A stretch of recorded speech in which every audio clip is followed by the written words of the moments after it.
Hello everyone, it is Russ and I'm back with the Epic Pwnage News NFL Week 7 report and recap. So, starting off with Thursday Night Football, the Jacksonville Jaguars went on the road to take on the New Orleans Saints. And in this one, it was a pretty good game between the 3-3 Saints and the 4-2 Jacksonville Jaguars.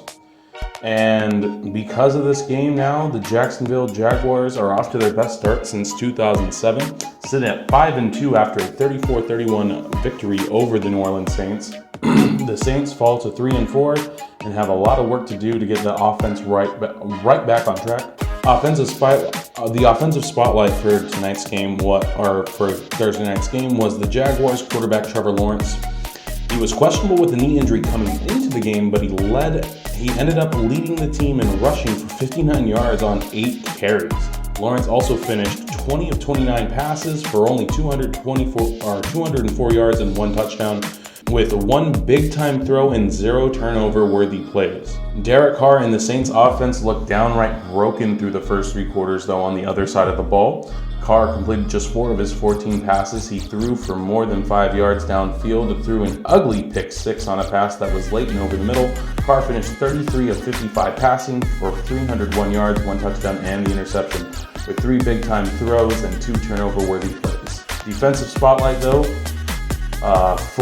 Foyesade Alukan was everywhere for the Jags defense, recording 15 solo tackles and 9 defensive stops. He was targeted frequently over the middle of the field, with Carr taking the dink and dunk approach for most of the game, but Alukan snagged the pick 6 and forced another incompletion on the night. The rookie spotlight belongs to Saints first-round rookie Brian Brees, recorded 2 hurries and another pass rush win across 21 pass rush snaps. He added a tackle assist and wasn't downgraded once all game on first review. Moving on to a game that a lot of people expected to be a lot closer, but just wasn't. The Baltimore Ravens defeat the Detroit Lions of a final score of 38-6. More like the Ravens dominated, but both teams moved to 5-2 on the year. The Ravens took the lead on a Lamar Jackson rushing touchdown after a dominant opening drive, and Jackson made it 14-0 after another long drive on their second possession, resetting on a scramble to find wide receiver Nelson Aguilar in the end zone. Jackson hit tight end Mark Andrews on a catch and run from 11 yards out to make it 21-0 before another series where Gus Edwards found the end zone from the 2-yard line. After a long Lions drive to open the second half failed on 4th and goal, the Ravens quickly went 94 yards downfield in 4 plays, culminating in Jackson finding Mark Andrews again for his second score of the game. Rookie running back Jahmyr Gibbs scored the Lions' first touchdown of the day and the first of his career to deny the shutout. Jackson went 21 of 27 for 357 yards with 3 touchdowns, and he also rushed for 36 yards and a rushing touchdown. The Lions got exposed in this one. It did not look good for Jared Goff. He went 33 of 53 passing, 284 yards, and 1 interception, no touchdowns. Lamar back to that kind of MVP form that he hasn't had since about 2020 and 2021. I mean, no doubt the guy's a Pro Bowl talent every year. Just he's getting back into that form that he had in 2019 and 2020, looking really good. Both teams moved to 5-2 on the year. The New England Patriots defeat the Buffalo Bills 29-25 in what is probably the shock of the week. Not really much to write home on this one except the rookie spotlight tight end Dalton Kincaid. He had one of his best games so far in his young NFL career. He caught all 8 targets thrown his way for 75 yards. He recorded 4 first downs and broke 4 tackles with the ball in hands. On the other hand, guard Osiris Torrance had a rough day, particularly against Patriots defensive tackle Christian Barmore. Atlanta Falcons 16, Tampa Bay Buccaneers 13. Desmond Ridder gets a huge win here along with the Falcons. Baker Mayfield struggles, and the Falcons go to 4-3, and the Bucs drop to 3-3. This was just a really good game for Desmond Ridder. He went 19 of 25 and 250 yards. Baker Mayfield 27-42, 275 yards, 1 touchdown, but 1 interception as well.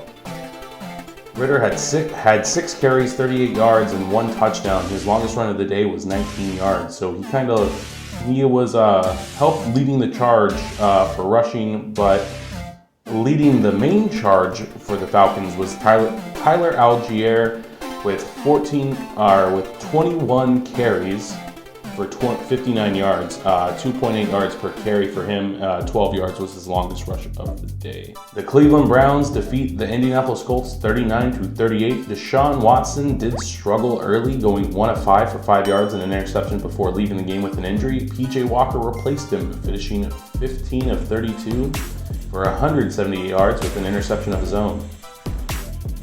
Colts running back Jonathan Taylor got going again, rushing 18 times for 75 yards and a touchdown, picking up another 45 yards on 3 receptions. Colts quarterback Gardner Minshew went 15 of 23 for 305 yards with a pair of touchdowns and 1 interception. He made 1 big-time throw and 3 turnover-worthy plays, pending review, and also added a pair of scores on the ground. However, Cleveland Browns would end up winning this one by 1.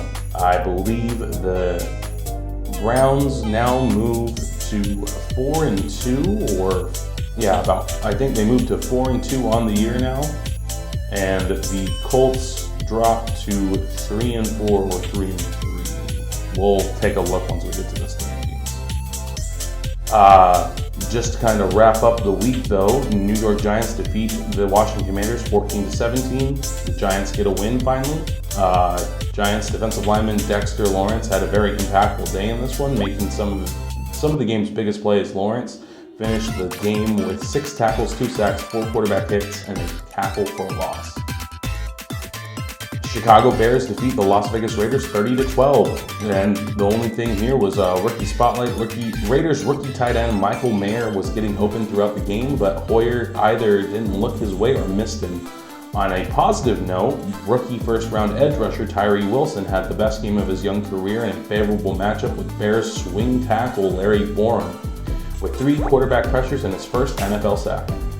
Bears rookie wide receiver, however, Tyler Scott, may have worked a lot with Bagnett over the offseason as the two learned the playbook and the NFL game together.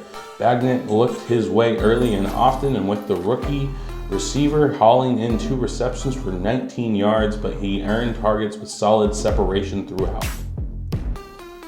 The Pittsburgh Steelers defeat the Los Angeles Rams 24-17.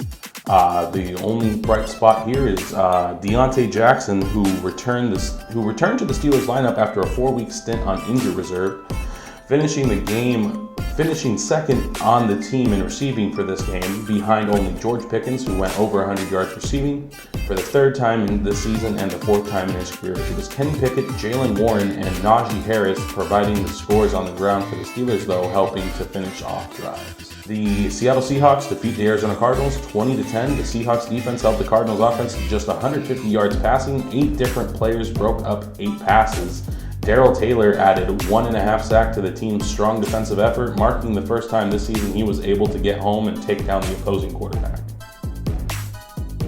The Denver Broncos 19, the Green Bay Packers 17.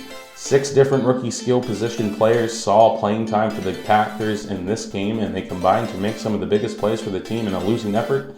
Receiver Jaden Reed caught a touchdown on a deflected pass off of a drop from Romeo Doubs, while Luke Musgrave's 4 targets and 3 catches tied for the team's lead.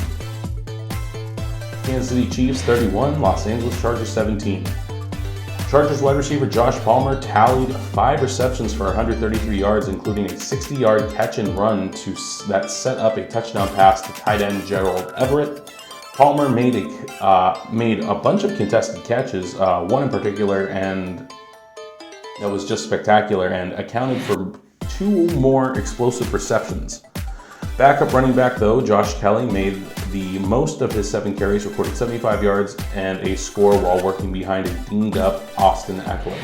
However, Kansas City would put on a great performance as Patrick Mahomes went 20-23 for 321 yards and 3 touchdowns in the first half alone. The Chargers were just never able to mount a comeback after that. Patrick Mahomes would finish the game 32 of 42, 424 yards, 4 touchdowns to only 1 interception. And along with the big day for him was a big day for Travis Kelce, who had 13 targets, 12 receptions, 179 yards, and a touchdown, including a 53-yard score. Philadelphia Eagles defeat the Miami Dolphins 31-17 on Sunday Night Football. Dolphins linebacker Jerome Baker made the defensive play of the game when he picked off Jalen Hurts for a touchdown to tie the game in the second half. Baker also led the team in combined tackles with 11.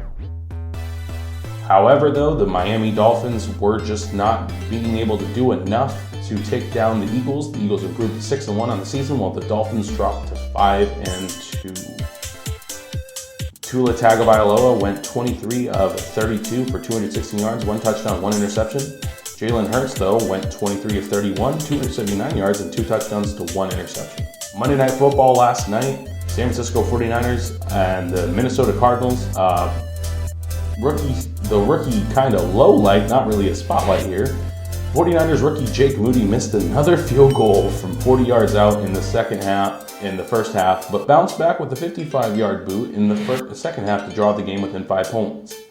Vikings first-round rookie wide receiver Jordan Addison, however, started the night by getting the ball ripped out of his hands by 49ers quarterback Javarius Ward for an interception, but bounced back in a really big way in place of the injured Justin Jefferson. He had 7 receptions, 124 yards, and 2 touchdowns, with 1 score coming on a contested catch where he returned the favor and ripped the ball out of Ward's hands. Minnesota went on to win the game 22-17, marking 2 losses in a row now for the San Francisco 49ers as we close out Week 7. And now here we go to the standings, starting off with the AFC East, going from 4-1. Patriots 2-5, Jets 3-3, Bills 4-3, Dolphins 5-2, still leading the division and still have the most points scored so far this season with 240 points.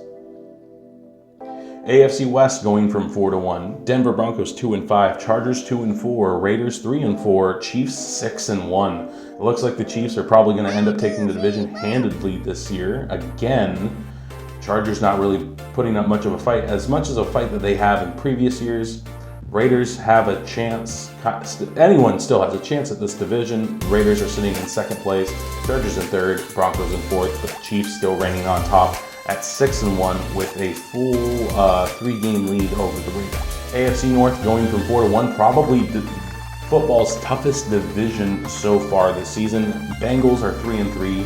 Browns are 4-2, Steelers are 4-2, and the Ravens are 5-2. Ravens only hold a half-game lead over the Steelers and the Browns. Browns and Steelers are both tied for second, and Bengals are not trailing too far behind at 3-3. No team is below 500 in that division. AFC South going from 4-1, the Titans 2-4, Colts 3-4, Texans 3-3. They are on the bye week, and the Jaguars 5-2 with a full 2.5-game lead over the Texans and I believe a game and a half lead over the Texans and a 2-game lead over the Colts and a 2.5-game lead over the Titans. So the Jaguars definitely in command of the AFC South, looking to repeat as AFC South champions. Now, going from 4-1 in the NFC South, you got the Carolina Panthers, who are still winless at 0-6. The Saints, who are the only saving grace with the Panthers this week is that they were on their bye week this week. That's it.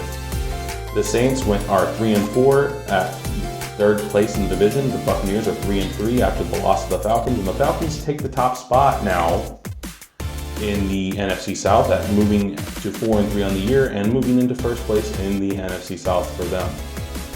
NFC North, not really many changes here. The Bears still 2-5, Packers 2-4, Vikings 3-4 after the upset win against San Francisco last night, and the Lions 5-2.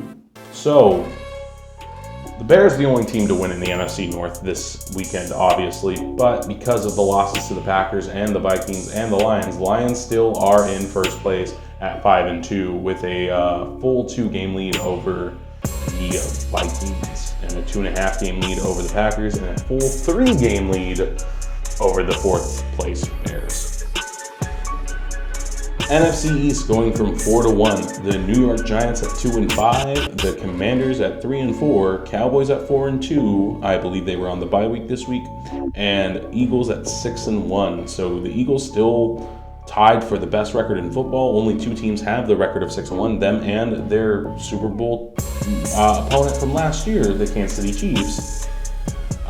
Eagles and Chiefs are running the NFL at the moment. Tied for the second best record in all football are the Lions, Niners, Ravens, and Dolphins, and Jaguars, all at 5-2.